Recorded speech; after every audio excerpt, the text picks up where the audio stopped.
Hello friends, आप सभी का स्वागत है इस चैनल में। इस वीडियो में हम पंडित दीनदयाल उपाध्याय जी से संबंधित इंपॉर्टेंट एमसी क्वेश्चन कवर करेंगे। तो ये एक इंडियन पॉलिटिशियन थे और इन्हें इंटीग्रल ह्यूमनिज्म एकात्म मानववाद के लिए जाना जाता है। देन इसके अलावा इन्हें भारतीय जनता पार्टी का अग्रदूत भी कहा जाता है। तो हम इनसे संबंधित इंपॉर्टेंट एमसी क्वेश्चन कवर करेंगे जो एग्जाम में पूछे गए या पूछे जा सकते हैं।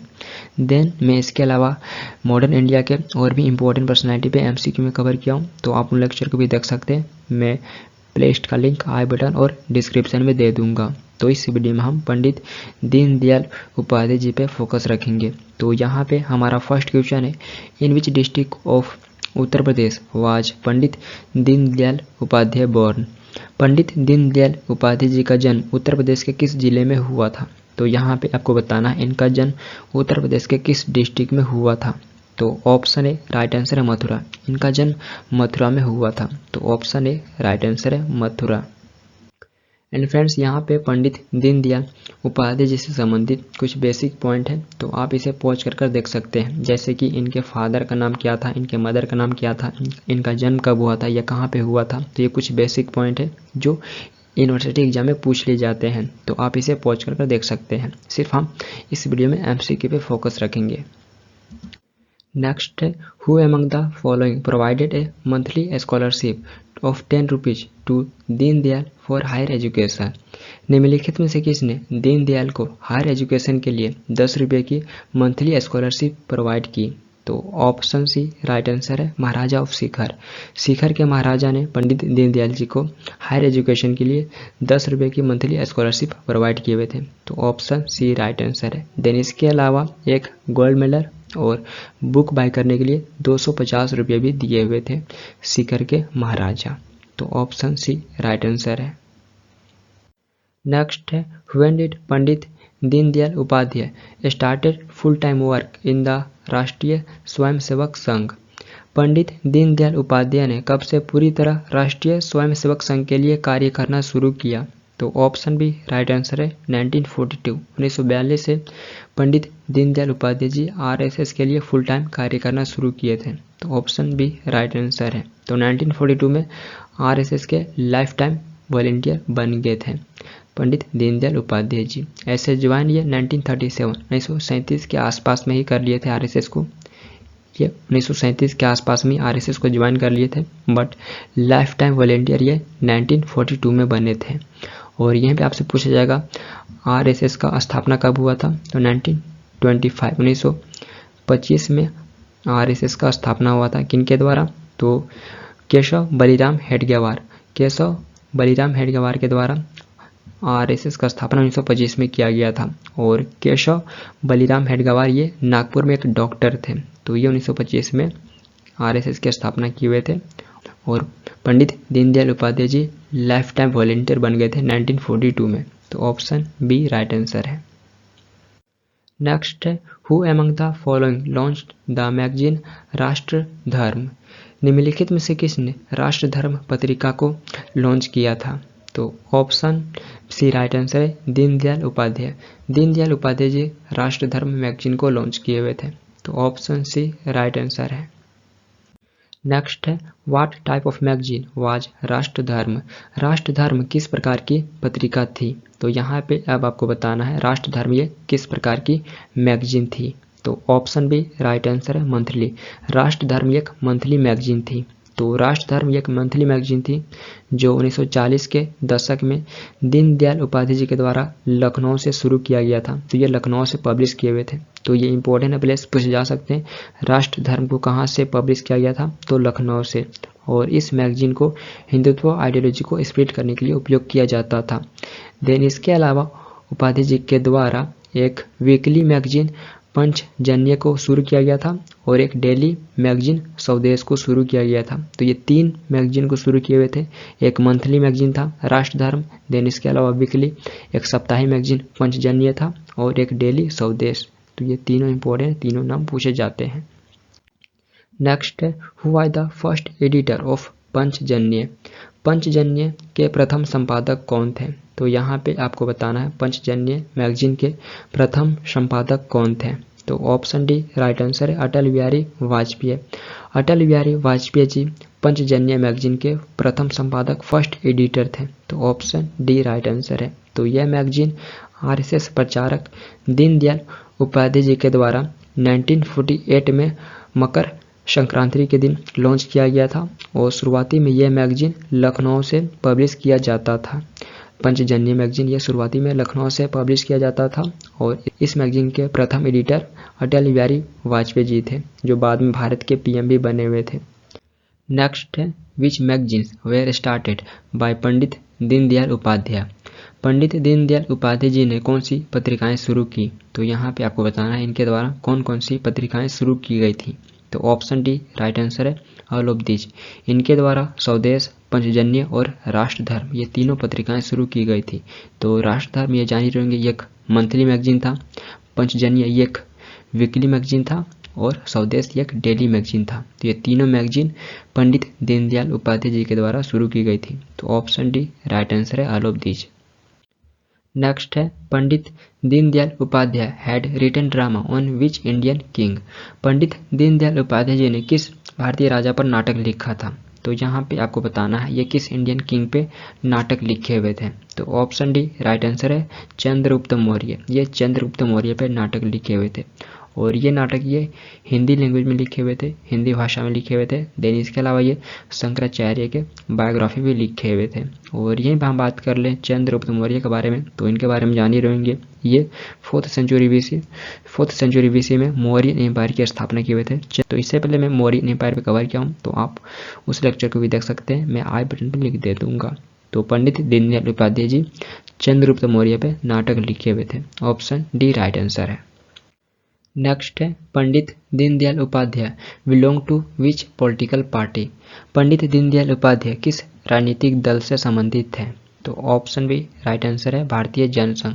ये भारतीय जनसंघ से संबंधित है। तो ऑप्शन बी राइट आंसर है, भारतीय जनसंघ। नेक्स्ट है who was the first general secretary of Bharatiya Jansangh? भारतीय जनसंघ के प्रथम महासचिव कौन थे? तो यहाँ पे आपको भारतीय जनसंघ के फर्स्ट जनरल सेक्रेटरी का नाम बताना है। पहले जनरल सेक्रेटरी कौन थे? तो ऑप्शन सी राइट आंसर है, दीनदयाल उपाध्याय। दीनदयाल उपाध्याय जी फर्स्ट जनरल सेक्रेटरी थे। तो ऑप्शन सी राइट आंसर है। तो भारतीय जनसंघ के इस्टेब्लिशमेंट के बाद इन्हें जनरल सेक्रेटरी के रूप में नियुक्त किया गया था और ये लगभग 15 वर्षों तक जनरल सेक्रेटरी के रूप में काम किए थे। तो ये भारतीय जनसंघ के लगभग 15 वर्षों तक जनरल सेक्रेटरी के रूप में काम किए थे। और यहीं पे हम बात कर ले भारतीय जनसंघ के फाउंडर कौन थे? तो भारतीय जनसंघ के फाउंडर श्यामा प्रसाद मुखर्जी थे, जो 1951 में भारतीय जनसंघ की स्थापना किए हुए थे। तो इम्पोर्टेंट ईयर भी पूछे जा सकते हैं, भारतीय जनसंघ की स्थापना कब हुआ था? तो 1951 में। और फाउंडर कौन थे? श्यामा प्रसाद मुखर्जी। तो ये भी इम्पोर्टेंट पॉइंट है। नेक्स्ट है when was Pandit Deendayal Upadhyay elected the president of Bharatiya Jana Sangh? पंडित दीनदयाल उपाध्याय को भारतीय जनसंघ का अध्यक्ष कब चुना गया था? तो यहाँ पे आपको बताना है इन्हें भारतीय जनसंघ के प्रेसिडेंट के रूप में कब चुना गया था। तो ऑप्शन डी राइट आंसर है, दिसंबर 1967। दिसंबर 1967 में इन्हें भारतीय जनसंघ के प्रेसिडेंट के रूप में चुना गया था। और इम्पोर्टेंट है, पूछ जा सकते हैं इन्हें किस पार्टी के किस सेशन में चुना गया था? तो इन्हें कालीकट सेशन में चुना गया था। कालीकट ये केरला में लोकेटेड है। तो पार्टी के 1967 के कालीकट सेशन में इन्हें चुना गया था। तो ये इंपॉर्टेंट है सेशन भी। और दिसंबर 1967 में ये प्रेसिडेंट बने थे। तो ऑप्शन डी राइट आंसर है। नेक्स्ट है विच फिलोसफी वाज प्रपोज बाय पंडित दीनदयाल उपाध्याय? पंडित दीनदयाल उपाध्याय ने कौन सा दर्शन प्रतिपादित किया था? तो ऑप्शन बी राइट आंसर है, इंटीग्रल ह्यूमनिज्म। एकात्म मानववाद इनके द्वारा प्रतिपादित किया गया था। तो ये एकात्म मानववाद फिलोसफी प्रपोज किए हुए थे। तो ऑप्शन बी राइट आंसर है। नेक्स्ट है Deendayal Upadhyay drafted the concept of integral humanism as a political programme and adopted it in 1965 as the doctrine of. तो यहाँ पे आपको बताना है दीनदयाल उपाध्याय ने एक पॉलिटिकल प्रोग्राम के रूप में एकात्म मानव की अवधारणा का मौसाद तैयार किया और इसे 1965 में एज ए डॉक्ट्रिन के रूप में किसने अडॉप्ट किया? तो ऑप्शन ए राइट आंसर है, जनसंघ। तो जनसंघ ये एज ए डॉक्ट्रिन के रूप में इंटीग्रल ह्यूमनिज्म के कंसेप्ट को अडॉप्ट किया। तो ऑप्शन ए राइट आंसर है। नेक्स्ट है is the third option suggested by Pandit Deendayal Upadhyay against socialism and capitalism. समाजवाद और पूंजीवाद के खिलाफ पंडित दीनदयाल उपाध्याय द्वारा सुझाया गया तीसरा विकल्प कौन सा है? तो ऑप्शन बी राइट आंसर है इंटीग्रल ह्यूमनिज्म। सोशलिज्म और कैपिटलिज्म के अगेंस्ट पंडित दीनदयाल द्वारा सुझाया गया थर्ड ऑप्शन इंटीग्रल ह्यूमनिज्म है, तो ऑप्शन बी राइट आंसर है। नेक्स्ट है इंटीग्रल ह्यूमनिज्म मीन्स एकात्म मानवता का क्या अर्थ है? तो ऑप्शन में दिए गए करेक्ट आंसर को चूज करना है। एकात्म मानवता का क्या मीनिंग है? तो option second is the right answer है ए, बी एंड सी। तो ह्यूमन लाइफ आइसोलेटेड नहीं होना चाहिए, मेन का एसेंशियल यूनिटी होना चाहिए और इंडिविजुअल, सोसाइटी एंड नेशन के बीच सामंजस्य होना चाहिए। तो option second is the right answer है A, B and C. Next है which one of the following is not a part of the political philosophy of Pandit Deendayal Upadhyay. निम्नलिखित में से कौन सा पंडित दीनदयाल उपाध्याय के राजनीतिक दर्शन का हिस्सा नहीं है? तो यहाँ पे आपको बताना है ऑप्शन से कौन सा पंडित दीनदयाल उपाध्याय जी का पॉलिटिकल फिलोसफी का हिस्सा नहीं है। तो ऑप्शन डी राइट आंसर है consideration of man as atoms. मनुष्यों को एटम कंसिडर करना ये इनके पॉलिटिकल फिलोसफी का हिस्सा नहीं है। तो ऑप्शन डी राइट आंसर है consideration of man as atoms. Next है what are the political ideas of Pandit Deendayal Upadhyay. Pandit Deendayal Upadhyay के राजनीतिक विचार क्या हैं? तो यहाँ पे इनके राजनीतिक विचार बताना है। इनके राजनीतिक विचार क्या थे? तो ऑप्शन डी राइट आंसर है ऑल ऑफ द एबव।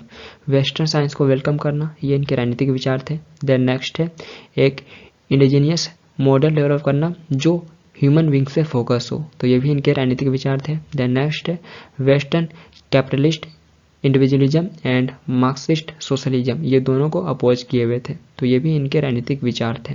तो ऑप्शन डी राइट आंसर है all of the above. Option में दिए गए सारे इनके पॉलिटिकल आइडियाज थे। नेक्स्ट है who has written the book Rashtra Jeevan ki दिशा। राष्ट्र जीवन की दिशा पुस्तक किसने लिखी है? तो ऑप्शन बी राइट आंसर है दीनदयाल उपाध्याय। दीनदयाल उपाध्याय जी राष्ट्र जीवन की दिशा पुस्तक लिखे हुए थे, तो ऑप्शन बी राइट आंसर, ये राइटर है राष्ट्र जीवन की दिशा। नेक्स्ट है who among the following said if get two Deendayals I will change the map of Indian politics. निम्नलिखित में से किसने कहा था अगर मुझे 2 दीनदयाल मिल जाए तो मैं भारतीय राजनीति का नक्शा बदल दूं? तो यहाँ पे आपको बताना है ये किनके द्वारा कहा गया था। यदि मुझे 2 दीनदयाल मिल जाए तो मैं भारतीय राजनीति का नक्शा बदल दूंगा। तो ऑप्शन डी राइट आंसर है श्यामा प्रसाद मुखर्जी। तो ये श्यामा प्रसाद मुखर्जी के द्वारा कहा गया था और इनके बारे में जान ही रहेंगे। ये 1951 में जनसंघ की स्थापना किए हुए थे और ये सेंट्रल कैबिनेट से रिजाइन करने वाले पहले मंत्री थे। तो ये सेंट्रल कैबिनेट को रिजाइन करने वाले प्रथम व्यक्ति बने थे श्यामा प्रसाद मुखर्जी और उसके बाद 1951 में जनसंघ की स्थापना किए हुए थे। तो ये इन्हीं का कथन था यदि मुझे 2 दीनदयाल मिल जाए तो मैं इंडियन पॉलिटिक्स का मैप बदल दूँ। तो ऑप्शन डी राइट आंसर है। नेक्स्ट है विच of the following modern Indian economic thinker had not gone abroad for study और वर्क। निम्नलिखित में से कौन सा आधुनिक इंडियन इकोनॉमिक थिंकर स्टडी या वर्क के लिए विदेश नहीं गया था? तो ये क्वेश्चन एग्जाम पूछे गए, तो यहाँ पे आपको बताना है ऑप्शन से कौन सा एक modern Indian economic thinker study या वर्क के लिए विदेश नहीं गया था। तो ऑप्शन डी राइट आंसर है दीनदयाल उपाध्याय। दीनदयाल उपाध्याय जी स्टडी या वर्क के लिए अब्रॉड नहीं गए थे, तो ऑप्शन डी राइट आंसर है।